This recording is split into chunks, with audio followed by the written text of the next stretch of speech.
Good morning. మనకి BCom computer అప్లికేషన్స్లో second సెమిస్టర్లో మనకి financial accounting one of the group paper ఉంది.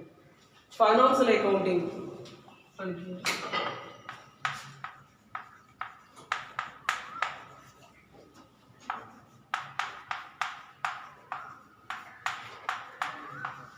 ఫైనాన్షియల్ అకౌంటింగ్ అనేది one of the group paper.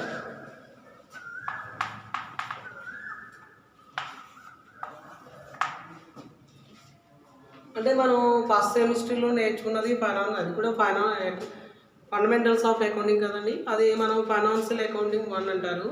So మనకి second సెమిస్టర్కి వచ్చేసరికి ఇది కూడా ఫైనాన్షియల్ అకౌంటింగ్ 2 అంటారు. మనం ఫైనాన్షియల్ అకౌంటింగ్ 2 ఆర్థిక అకౌంటింగ్. సో మనకి ఫస్ట్ లాగా మనకి సిలబస్లో మనకి 5 యూనిట్స్ ఉంటాయమ్మా. ఫైనాన్షియల్ అకౌంటింగ్లో మనకి 5 యూనిట్స్ ఉంటాయి. ఫస్ట్ యూనిట్ 1 వచ్చేసరికి డిప్రిషియేషన్.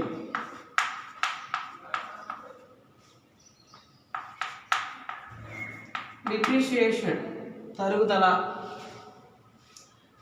యూనిట్ 2కి వచ్చేసరికి యూనిట్ 1 ఇది యూనిట్ 1. యూనిట్ 2 వచ్చేసరికి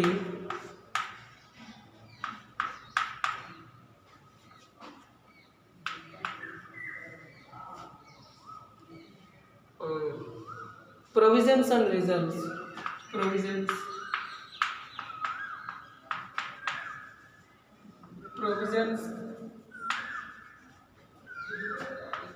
and reserves.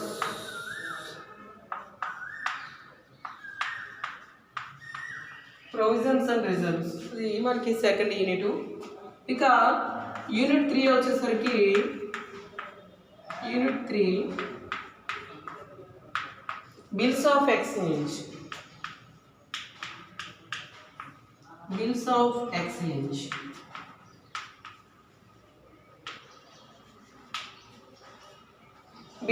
Exchange.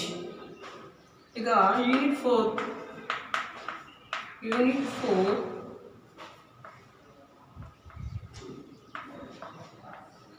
Consignment accounts ఉంటుంది.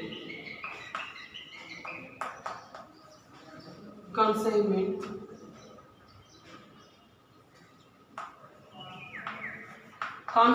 అకౌంట్స్ మనకి యూనిట్ 4. ఇక యూనిట్ 5 వచ్చేసరికి యూనిట్ 5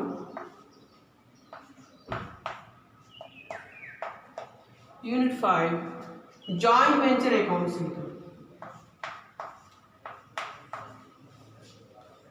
దీనిలో కూడా కన్సైన్మెంట్ వ్యాపారం అంటారు. జాయింట్ వెంచర్ అంటే ఉమ్మడి వ్యాపార ఖాతాలు. జాయింట్ వెంచర్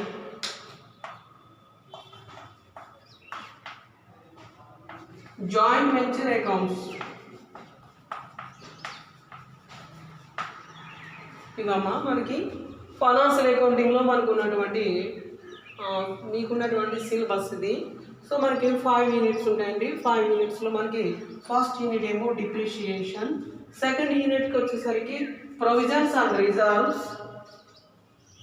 తర్వాత థర్డ్ యూనిట్కి వచ్చేసరికి బిల్స్ ఆఫ్ ఎక్స్చేంజ్. రిజర్వ్లు ఏర్పాట్లు ఉంటాయి. ప్రొవిజన్ అండ్ రిజర్వ్స్ అంటే ఇది డిప్రిషియేషన్ తరుగుదల. ప్రొవిజన్స్ అండ్ రిజర్వ్స్ అంటే సో రిజర్వ్లు ఏర్పాట్లు అంటారు. సో బిల్స్ ఆఫ్ ఎక్స్చేంజ్ అంటే మనకి బిల్లులు అంటారు. వసూలు బిల్లు అదే బిల్స్ అంటారు. సో ఆ బిల్స్కి సంబంధించి మనం యూనిట్లో నేర్చుకుంటామండి. 4th యూనిట్కి వచ్చేసరికి కన్సైన్మెంట్ అకౌంట్స్ అంటారు. అంటే కన్సైన్మెంట్ వ్యాపారం, దానికి సంబంధించినటువంటి ఖాతాలు ఏ విధంగా మెయింటైన్ చేస్తాం అనేది దీంట్లో ఉంటుందండి. సో జాయింట్ వెంచర్ అంటే ఉమ్మడి వ్యాపారం ఖాతాలు అంటారు. ఉమ్మడి వ్యాపారం ఓకేనా. ఉమ్మడి వ్యాపార ఖాతాలు అంటారు. దాన్ని మనం జాయింట్ వెంచర్ అకౌంట్స్. ఈ ఉమ్మడి వ్యాపారంలో మనకి ఏ విధంగా అకౌంటింగ్ ట్రీట్మెంట్ అనేది ఏ విధంగా ఉంటుంది అనేది మనకి 5th యూనిట్లో ఉంటుందండి. ఓకేనా. సరే, వీటి గురించి నేను మనం ఒకసారి బ్రీఫ్లీగా చెప్తాను చూడండి. ఫస్ట్ యూనిట్ డిప్రిషియేషన్ తరుగుదల అనేది అంటే డిప్రిషియేషన్ అనే దాన్ని మనం ఫిక్స్డ్ అసెట్ మీద ఏర్పాటు చేస్తామండి. తరుగుదల స్థిరాస్తుల మీద మనం తరుగుదలని మనం ఏర్పాటు చేస్తాం.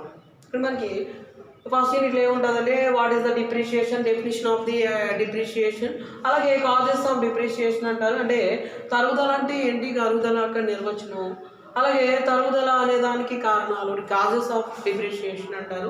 అలాగే మనం తరుగుదలను లెక్కించేటటువంటి పద్ధతులు మెథడ్స్ ఆఫ్ డిప్రిషియేషన్ అంటారు. మెథడ్స్ ఆఫ్ డిప్రిషియేషన్ ఇవన్నీ కూడా మనకి డిప్రిషియేషన్ ఫస్ట్ యూనిట్లో ఉంటాయండి. వాట్ ఈస్ ద డిప్రిషియేషన్ అంటే తరుగుదల అంటే ఏంటి, అలాగే తరుగుదల కారణాలు కాజెస్ ఆఫ్ తరుగుదల ఏర్పడడానికి గల కారణాలు కాజెస్ రీజన్స్, అలాగే తరుగుదలని ఏ విధంగా మనం లెక్క కడతాం, మెథడ్స్ ఆఫ్ డిప్రిషియేషన్ అంటారు. ఇవన్నీ కూడా మనకి ఫస్ట్ యూనిట్లో మనం తెలుసుకుంటాం, నేర్చుకుంటాం డిప్రిషియేషన్. ఇక ప్రొవిజన్స్ అండ్ రిజర్వ్స్ అంటారు. ఇక్కడ రిజర్వులు ఏర్పాట్లు అంటారు. మన ప్రొవిజన్స్ అండ్ రిజర్వ్స్ అనేవి అంటే మనం రిజర్వ్స్ అనేవి లాభాల నుంచి దాచుకున్నటువంటి మొత్తాలండి. అలాగే ప్రొవిజన్స్ కూడా మనం లాభాల నుంచి ఏర్పాటు చేస్తాం. మనకు వచ్చినట్టే అకార్డింగ్ మనకి బిజినెస్ ఇయర్లో వచ్చినటువంటి లాభాల నుంచి మనం ఈ ప్రొవిజన్స్ని రిజర్వ్స్ని ఏర్పాటు చేసుకుంటామండి. రిజర్వ్స్ అనేవి జనరల్ అంటే ఫ్యూచర్లో మనం వ్యాపారాన్ని బిజినెస్ని ఎక్స్టెండ్ చేసుకోవడానికి కానీ లేదా ఏదైనా అసెట్స్ కొనుక్కోవడానికి మనం రిజర్వ్స్ని మెయింటైన్ చేస్తామండి. ఓకేనా.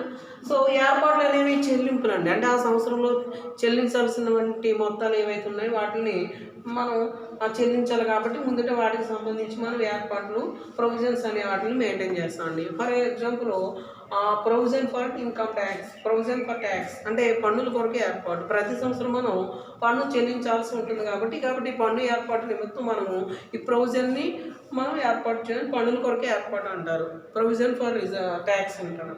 ఓకేనా. కాబట్టి పన్నులు, అలాగే ప్రొవిజన్ ఫర్ డివిడెండ్స్ అంటారు. డివిడెండ్ల కొరకే ఏర్పాట్లు అంటే మనం ప్రతి సంవత్సరం వ్యాపార సంస్థ డివిడెండ్లు షేర్ హోల్డర్స్కి వాటాదారులకి డివిడెండ్లు చెల్లిస్తుంది కాబట్టి ఆ డివిడెండ్లు చెల్లించడానికి లాభాన్ని నుంచి ఏర్పాటు చేసినట్టు మొత్తం ఏదైతే ఉందో దాన్ని మనం ఏమంటారు ప్రొవిజన్ ఫర్ డివిడెండ్స్ అంటారు.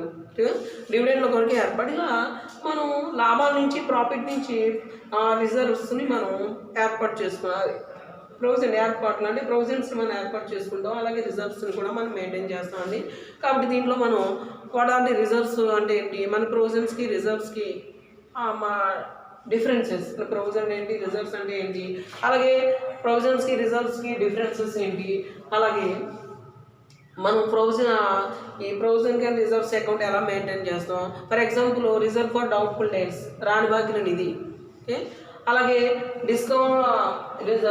Provision for discount on debtors అంటారు, provision for discount on debtors, అలాగే provision for discount on creditors. ఇవన్నీ కూడా మనం తర్వాత రిపేర్స్ అండ్ రెన్యువల్స్ రిజర్వ్, ఇవన్నీ కూడా రిజర్వ్స్ అండి అండ్ ప్రొవిజన్స్. ఇవన్నిటిని కూడా మనం ఎలా మెయింటైన్ చేయాలి, రిజర్వ్ని మనం ఎలా మెయింటైన్ చేయాలి, అలాగే ప్రొవిజన్స్ని మనం ఎలాగా మెయింటైన్ చేయాలి అనే దాన్ని మనం ఈ ప్రొవిజన్ రిజర్వ్స్ అనే యూనిట్లో మనం తెలుసుకుంటామండి. ఓకేనా. ఇక బిల్స్ ఆఫ్ ఎక్స్చేంజ్ అంటారు. బిల్స్ అంటే మనం బిల్స్ అనేవి ఏం రాస్తారంటే మనం చూడండి నగదు అప్పు తీసుకున్నప్పుడు మనం ఎవరి దగ్గర నగదు అప్పు తీసుకున్నాం అనుకోండి ఏదో సెక్యూరిటీ పెట్టాలండి. సెక్యూరిటీ అనేది మనం అంటే హామీకి ఏదైనా తనఖా పెట్టాలి. సో అంటే డాక్యుమెంట్స్ కానివ్వండి లేదా అసెట్ గోల్డ్ కానీ మనం తనఖా పెట్టి మనం లోన్ తీసుకుంటామండి. అలా కాకుండా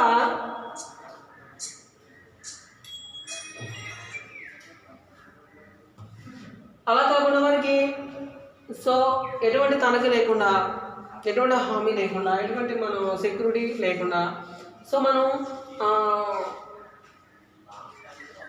అప్పు తీసుకున్నాం అనుకోండి, అప్పుడు మనం ప్రామిసరీ నోట్ అనేదాన్ని రాస్తామండి. అది నగదు అప్పు తీసుకున్నప్పుడు అంటే మనం క్యాష్ ఎవరి దగ్గర మనం అప్పు తీసుకున్నప్పుడు మనం ఎటువంటి సెక్యూరిటీ వాళ్ళకి హామీగా పెట్టకపోయినట్లయితే సో నోట్ రాయించుకుంటారండి, దాన్ని ప్రామిసరీ నోట్ అంటారు. మరి వ్యాపారంలో మనకి credit purchases and credit sales ఉంటాయండి. ఓకేనా. అంటే మన వ్యాపారానికి సంబంధించి క్యాష్ అంటే నగదు వ్యవహారాలే, క్యాష్ ట్రాన్సాక్షన్ కాకుండా క్రెడిట్ ట్రాన్సాక్షన్స్ కూడా మనం చేస్తామండి. ఓకేనా. ఫర్ ఎగ్జాంపుల్ మనకి credit sales and credit purchases ఉన్నాయండి. ఈ credit sales and credit purchase జరిగినప్పుడు ఆ క్రెడిట్ సేల్స్ అండ్ పర్చేజెస్కి సంబంధించి మనం అంటే ఎవరికైతే ఏ వ్యక్తికి అయితే మనం అమ్మకాలు చేస్తామో ఆ వ్యక్తి అరువు అమ్మకానికి సంబంధించినటువంటి మొత్తాన్ని సో ఒక నెల లేకపోతే 2 నెలల తర్వాత చెల్లిస్తానని మనకు చెప్పడం జరుగుతుందండి. ఓకేనా. దానికి మనం ఏం చేస్తామంటే ఒక డాక్యుమెంట్ పైన పత్రాన్ని మనం రాసుకుంటాం, దాన్ని బిల్ అంటారు. ఓకేనా, బిల్లు అంటారు. కాబట్టి అరువు కొనుగోలుకి సంబంధించినట్టు మొత్తాన్ని 2 నెలల తర్వాత వడ్డీతో సహా చెల్లిస్తానని ఎవరైతే మనకి అరువు అమ్మకాలు ఇస్తారో అతను అమ్మకందారుడు అతని పైన బిల్లు రాస్తాడండి. అతను ఆ మొత్తాన్ని చెల్లిస్తాను, నేను అంగీకరిస్తున్నాను దాని మీద సంతకం చేస్తాడు, దాన్ని బిల్లు అంటారు. సో బిల్లు మనకి ఆ bills receivable and bills payable అంట, వసూలు బిల్లులు చెల్లింపు బిల్లులు. ఓకేనా, ఆ బిల్లు పైన వ్యాపార సంస్థకి మనీ రావాల్సినట్లయితే దాన్ని మనం బిల్స్ రిసీవబుల్ వసూలు బిల్లు అంటారు. లేదా బిల్లు పైన వ్యాపార సంస్థ కనుక అమౌంట్ పే చేయవలసి వస్తే అంటే మొత్తాన్ని చెల్లించాల్సి వస్తే దాన్ని ఏమో చెల్లింపు బిల్లు అంటారు. కాబట్టి ఇలా సో బిల్లు రాసే వ్యక్తిని డ్రాయర్ అంటారు. బిల్లు మీద ఎవరైతే సంతకం ఆ బిల్లుపై మొత్తాన్ని చెల్లించడానికి ఎవరైతే అంగీకరించారో అతన్ని డ్రాయి అంటారు. ఓకేనా, డ్రాయి అంటారు. సో కాబట్టి దానికి సంబంధించి అంటే బిల్స్కి సంబంధించినటువంటి ఎంట్రీస్ ఇవన్నీ కూడా మనం డ్రాయర్ పుస్తకాల్లో సో మనం ఎంట్రీస్ ఏ విధంగా అకౌంటింగ్ ఎంట్రీస్ ఏ విధంగా రాయాలనే దాన్ని బిల్ ఆఫ్ ఎక్స్చేంజ్లో మనం తెలుసుకుంటామండి.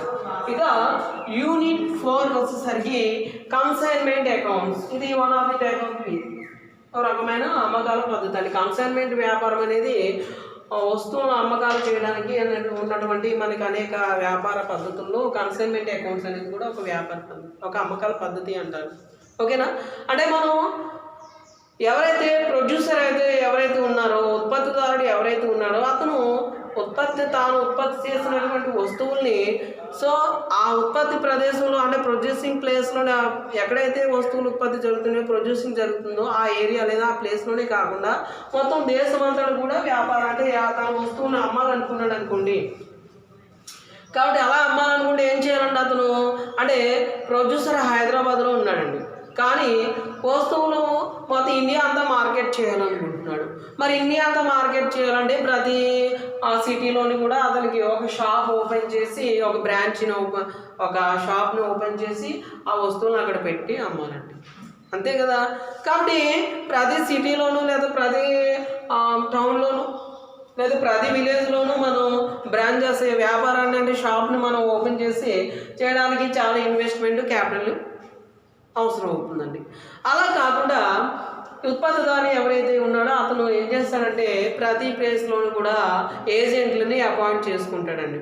ఏజెంట్లని అపాయింట్ చేసుకోవడం ద్వారా ఇతను హైదరాబాద్లో ఉన్నటువంటి సో ఉత్పత్తిదారుడు దాన్ని మనం కన్సైనర్ అంటారు. అంటే ఎవరైతే వస్తువుల్ని పంపిస్తున్నారో ఏజెంట్కి సో ఆ పంపించే వ్యక్తిని మనం కన్సైనర్ అంటారు. సో ఎవరైతే కన్సైనర్ తరపున అంటే వస్తువులు ఎవరైతే పంపిస్తున్నారో అతని తరపున తన వస్తువులు అమ్మడానికి ఎవరైతే ఒప్పుకున్నారో అతన్ని ఏజెంట్ అంటారు. సో ఆ ఏజెంట్ మనం కన్సైనీ అంటారు, కన్సైనర్ అండ్ కన్సైనీ.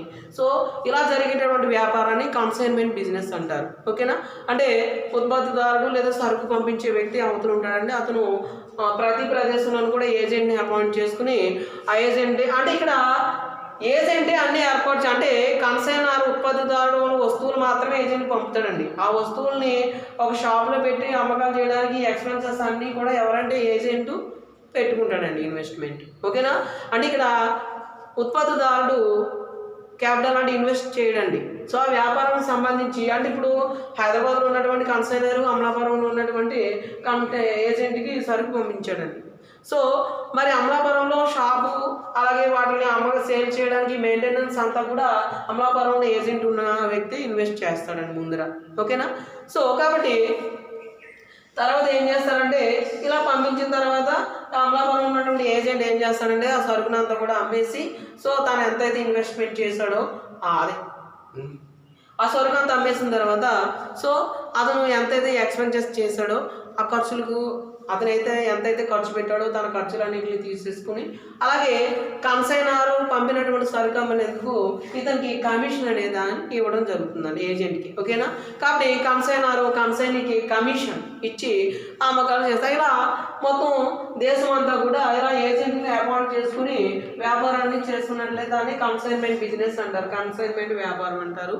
దీనికి సంబంధించి కన్సైన్మెంట్లో మనకి సో కన్సైనర్ అండ్ కన్సైనీ వీళ్ళకి సంబంధించి కన్సైనర్ బుక్స్లోనే అలా కన్సైనీ బుక్స్లో అకౌంట్స్ ఏ విధంగా మనం ప్రిపేర్ చేయాలనే దాన్ని కన్సైన్మెంట్ అకౌంట్స్లో మనం నేర్చుకుంటామండి. ఓకేనా, ఇది కన్సైన్మెంట్ అయింది 4th యూనిట్. ఇక 5th యూనిట్ వచ్చేసరికి జాయింట్ వెంచర్ అకౌంట్స్ ఉమ్మడి వ్యాపార ఖాతాలు అంటారు. ఉమ్మడి వ్యాపారం అంటే ఇంచుమించుగా ఒక ఇద్దరు వ్యక్తులు 2 or more persons 2 or 3 persons కలిసి అంటే ఒకరికన్నా ఎక్కువ అండి 1 or 2 or more, ఓకేనా, ఇద్దరు లేదా అంతకన్నా ఎక్కువ 3 అవ్వచ్చు 4 అవ్వచ్చు అండి, కలిసి వ్యాపారాన్ని చేస్తున్నట్లయితే ఆ వ్యాపారంలో వచ్చిన ప్రాఫిట్ని వాళ్ళు అంగీకరించిన రేషియోలో పంచుకున్నట్లయితే దాన్ని జాయింట్ వెంచర్ బిజినెస్ ఉమ్మడి వ్యాపారం అంటారు.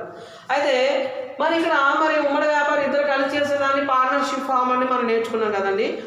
భాగస్వామ్య వ్యాపారం పార్ట్నర్షిప్ బిజినెస్ అంటే 2 or more persons, ఓకేనా, ఇద్దరు లేదా అంతకంటే ఎక్కువ వ్యక్తులు కలిసి చేసేదాన్ని మనం భాగస్వామ్య వ్యాపారం అంటారు. అయితే భాగస్వామ్యం పార్ట్నర్షిప్ బిజినెస్కి జాయింట్ వెంచర్ బిజినెస్కి డిఫరెన్స్ ఏంటండి అంటే భాగస్వామ్య వ్యాపారం అనేది కంటిన్యూస్ బిజినెస్ అంటే దీర్ఘకాలం కొనసాగుతుంది. భాగస్వామ్యం అంటే ఇద్దరు భాగస్తులు కలిసి వ్యాపారం ప్రారంభించారంటే వాళ్ళు లాంగ్ టర్మ్ అంటే ఇంచుమించు ఒక 10 సంవత్సరాల అంతరాల పైన వ్యాపారాన్ని చేద్దామనే ఉద్దేశంతో వాళ్ళు పార్ట్నర్స్గా అంటే భాగస్వామ్య వ్యాపారాన్ని స్థాపిస్తారు. కానీ జాయింట్ వెంచర్ అలా ఉమ్మడి వ్యాపారం అనేది ఏదో ఒక పని నిమిత్తం ఒక కాంట్రాక్ట్ పూర్తి చేయాలండి. అంటే ఏదో ఒక పని చేసిన తర్వాత ఆ పని చేయడానికి మాత్రమే ఇద్దరు కలిసి వ్యాపారాన్ని ఇద్దరు కలిసి ఆ వ్యాపారం చేస్తారని ఆ పని అయిపోగానే ఆ ప్రాఫిట్ ఆర్ లాస్ అని ఇద్దరు షేర్ చేసుకుంటారు, అక్కడితో అది క్లోజ్ అయిపోతుందండి. అంటే షార్ట్లీ అనమాట, ఇది 1 month ఉండొచ్చు, 2 months ఉండొచ్చు, లేదా 1 year లోపలనే ఈ జాయింట్ వెంచర్ బిజినెస్ అనేది క్లోజ్ అయిపోతుందండి. అంటే ఇప్పుడు ఫర్ ఎగ్జాంపుల్ ఒక భవనాన్ని లేదా ఒక బ్రిడ్జిని నిర్మించారండి. కాబట్టి ఒక బ్రిడ్జిని నిర్మించడానికి ఇద్దరు పార్టీ ఏబి అనే ఇద్దరు వ్యక్తులు కలిసి ఆ బ్రిడ్జిని నిర్మించడం ఉమ్మడి వ్యాపారం చేద్దాం అనుకున్నారు, ఓకేనా, జాయింట్ వెంచర్. కాబట్టి ఆ బ్రిడ్జ్ పూర్తయిన తర్వాత ఆ బ్రిడ్జిని పూర్తి చేసినది అందులో ఉన్నటువంటి లాభాలు నష్టాలు ఇద్దరు పనిచేసుకున్న తర్వాత అక్కడితో కాంట్రాక్ట్ ఆ ఒప్పందం అనేది డిశ్చార్జ్ అయిపోతుందండి, విమోచనం జరిగిపోతుంది. అంటే ఏదైనా ఒక వ్యాపారాన్ని అంటే షార్ట్ పీరియడ్ ఏదైనా ఒక పని చేయడానికి లేదా ఒక వ్యాపారాన్ని ఒక కాంట్రాక్ట్ భాగస్తులు కలిసి ఆ పని పూర్తి చేయడానికి ఇద్దరు కలిసి ఆ పనిని పూర్తి చేసినట్లయితే దాన్ని మనం ఉమ్మడి వ్యాపారం అంటారు, ఓకేనా. అంటే భాగస్వామ్యం అనేది దీర్ఘకాలం కంటెంట్ లాంగ్ టర్మ్ బిజినెస్ అండి. జాయింట్ వెంచర్ అనేది సమ్ ఆఫ్ వర్క్ అంటే ఏదైనా ఒక పని చేయడానికి ఇద్దరు వ్యక్తులు కలిసి ఆ పని పూర్తి అయిపోయిన తర్వాత అక్కడితో ఆ వ్యాపారం క్లోజ్ అయిపోతుందండి, ఓకేనా. ఇది జాయింట్ వెంచర్ బిజినెస్ అంటారండి. ఇవి మనకి ఫైనాన్షియల్ అకౌంటింగ్లో ఉన్నటువంటి 5 units అండి, ఓకేనా. Depreciation, provision and reserves, bills of exchange, consignment accounts and joint venture accounts ఉంటారు, ఓకేనమ్మా. సో నెక్స్ట్ క్లాస్లో మనం ఫస్ట్ యూనిట్ డిప్రిషియేషన్ గురించి మనం డీటెయిల్గా మనం తెలుసుకుందాం. Okay sir.